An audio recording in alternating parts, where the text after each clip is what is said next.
All right, to discuss more on this, we are joined by Shubhamoy Bhattacharjee, Senior Economic Journalist. Welcome, sir. Appreciate you giving us your precious time. First of all, Davos opens at a time of economic fragmentation, geopolitical stress and also slowing global growth. Your assessment from the discussion so far, what is the dominant mood inside the room this year, caution or conviction? Well, Davos has moved considerably away from last year's talk, or rather last year's accent on quite a few issues. For instance, the big thing is that the US President Trump didn't come last year, and this year he's there. Now, when he's there, obviously Davos is being careful to drop issues which are not really something that he would be very comfortable with. So, climate issues and others, which were very big issues last year, have been given a go by. That's, of course, with the world, or rather with these countries being very, very careful about what they do. For India, it's actually a very smart thing what India is doing. Because what we are doing is we are saying that we don't want to get into this national, international issues and, with which can go on and on. What is happening is, as you highlighted in the various snippets that you took about Maharashtra, Assam, Jharkhand, that India is basically focusing on saying that India is open for business, major business, and our states are answering practical questions from investors about where to invest, how to invest, which sectors to invest. That is an investment dialogue which India is doing. And it's doing typically at the subnational level, which is exactly what is required. Instead of talking about overall global issues and others, which really is neither here nor there. So yeah. Shumai, also, like you said, India has walked into Davos 2026 not as a promise but as a growth anchor. From your point of view, what's fundamentally changed in how the world is looking at India this year? The thing about this world right now is uncertainty. And that uncertainty means that you can't be sure. For instance, if a country says, USA is saying that it wants to take over Greenland, some other country could do something else. There are difficulties in terms of understanding where the geopolitical equations would lie. So that's a very big thing. But within that, what India is doing is that as the fourth largest economy in the world, it's basically focusing on sort of moving on with the economic logic, the economic story. And I think that makes for a tremendously powerful session, which basically we'll be seeing the budget in a few days from now. That, countries can keep on playing what they want to do on many of the issues on which they have got tangled. There are lots of discussions about, there'll be a board of peace that USA is asking countries to join into. India is sort of, taking a very, very neutral stand on all of these, which is exactly what it should be.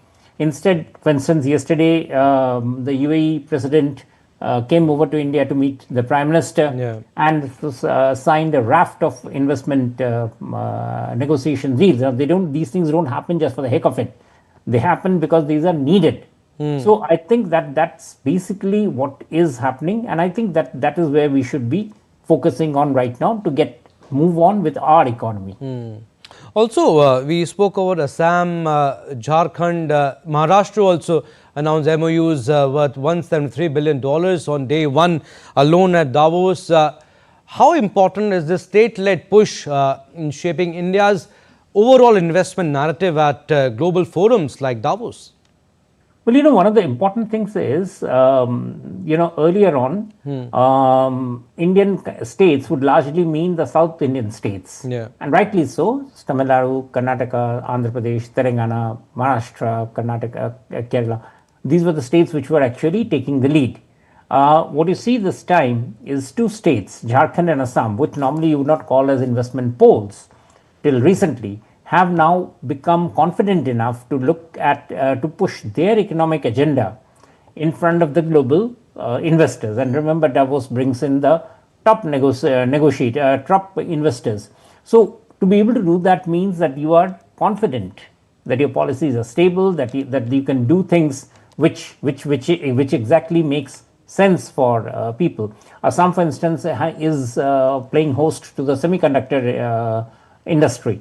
Now that's a very big thing to me, because the world wants to know about that.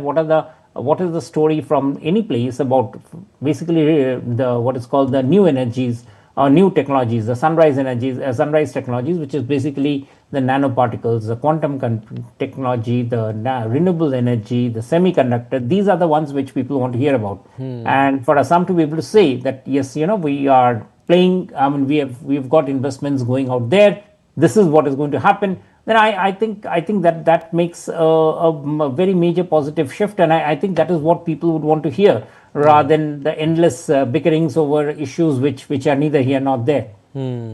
Also, Shubhamoy, Donald Trump, you spoke about him in the beginning. He hasn't even arrived yet, but his shadow is already hanging over Davos. Why does his presence matter so much to global business leaders this year? Well, what's happening is that USA has sort of cut loose from the fact that it has got certain responsibility. Instead, it is saying that might is right. And in fact, as President Trump has himself said in one of his tweets or in Truth Social, that I am limited only by my own sense of morality. Now, these are almost like, comments like a monarch. This is not that of a leader which we have come to hear of something that we have come to accept in the post Second World War world, where there were checks and balances on your leadership. So in that sort of a world, it is about how well you can transact with the USA. I mean, we were being told that, for instance, that India was slow in terms of sewing up a trade deal with the USA. As the fracas over Greenland shows, that countries which have actually sewn up the trade deal, those trade deals mean nothing. They have those trade deals will be, I mean, the tariff rates will be ramped up. Yeah. So where is the certainty? And in that sort of an uncertain situation, it's probably best that India is doing things the way it wants to, in the sense that it is basically pushing for its own economic logic to become the dominant thing. Because otherwise, there's no other way that you can handle Trump's the way he's going along. Because what is also going to happen is, that just as he is the big man strutting around the stage, you would find very soon that there'll be other countries also picking up the same language. Now, that sort of a thing actually creates an extreme level of uncertainty all around. So it's not just what he's doing, but the manner in which he's doing is very significant for the world, and that's something that to be eminently cautious about. Yes, and Wednesday, Shubhamoy, will be very crucial. Donald Trump will be there in Switzerland, Davos, and coming back to India, several events have been lined up today. Union Minister Ashwini Vaishnav also all set to inaugurate India Pavilion. But if you had to sum up day one of Davos in one line, what does it tell us? Too early to say, but what does it tell us about where the global economy is headed? Well, frankly, as of now, there's no direction. I mean, it's like wait and watch. Okay. That is the mood out from what I understand from there. It's basically a sense of mood of wait and watch, and I suppose that's what will happen till, as you said, Wednesday, when he delivers a speech. And that's because that's the reason why many of the CEOs are coming along, to be able to get a track shot with him. So therefore, that's it. The first 2 days will be, the overriding theme will be, what does he say? Nothing much significant gets done at a national level till he makes his position clear on several issues. Greenland is obviously one of those, but so many other things that he has already put up on his as issues that he wants to take on at this year, including his book of peace and so many other things. Yeah, absolutely. Next few days will be very crucial. We'll leave it at that. Thank you for your insights, Shubhamoy Bhattacharjee. Thank you.